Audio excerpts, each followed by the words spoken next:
All right.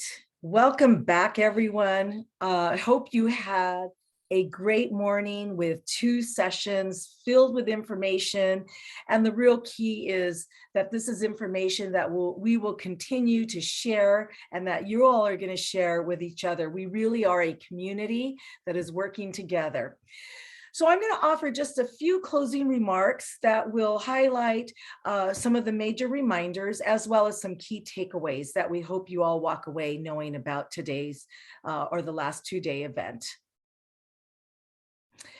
So first, I'd like to start with, again, thanking our co-host, Riverside County Office of Education, Education Trust West, our musical guests who are just amazing in kicking us off.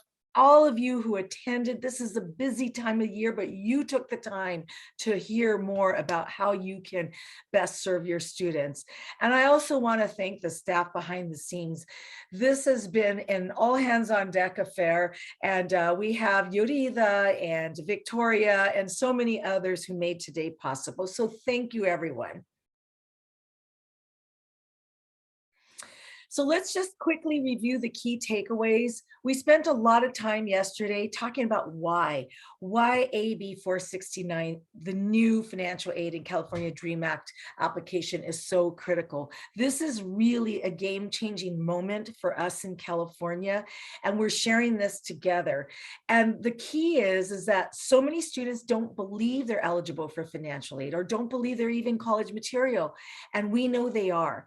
And we want them to make informed decisions about what their future looks like. That's why your role in helping students apply for financial aid and giving them that information to know, oh my goodness, I am eligible for financial aid, and that can inform their decisions about going to college. And the bottom line is, we want all students to go to some kind of education or training program beyond high school. And there's something for everyone. And in this current 21st century workforce environment, everyone needs training to be able to compete and be productive members of our world-renowned workforce.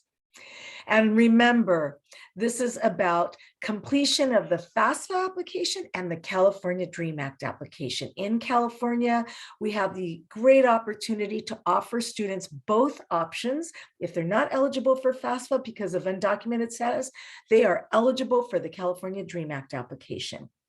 So remember, how are we going to do this? We're going to do this together, and we're going to really learn as we go. And there's so many resources available to you. We just want to encourage you to reach out to the Student Aid Commission, reach out to all the different practitioners you heard from the past 2 days. There are so many experts out throughout California. So this is really the kickoff of our call to action. We want one of the messages that was drilled home by all the winners of the highest completing FAFSA and California DREAM Act high schools was start early, start now. Have a plan, identify your resources, have fun with this. There were so many fun ideas because really what you're doing is you're creating community. And all of the messages that I heard from the leaders who are already leading our state in terms of FAFSA and California DREAM Act completion was they made it a community event. It wasn't one person's responsibility. It was an entire community, including families, including community members, including CalSOAPs, including the parents. So this is a time to start thinking about what this looks like at your school.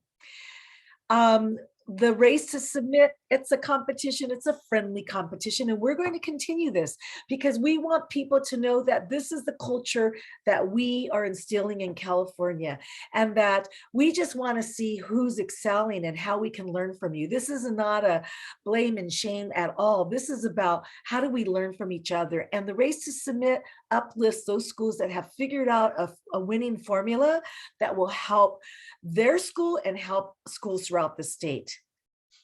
So the one last message I'll leave with you is there's a lot of money available to students, and all the research shows that the lowest income students and their parents believe that they're not eligible for financial aid, and yet they're the ones who have access to the largest amounts of financial aid. So please, please join with us. We're here. We want to make it easier for you. We're here as partners. We will send resources, but you've got a lot of resources in your midst, and we're all a community as we prepare for this new requirement in California, and we are going to be the best. As Chair Cifuentes always reminds us, we're going to be #1 in the country. So thank you all for spending the past 2 days with us. We are so grateful for the work you do and your dedication to serving students day in and day out. Thank you very much and have a wonderful day. Oh, and don't forget, please post and celebrate with us on social media and using hashtag California College Affordability. So thank you, and until next time.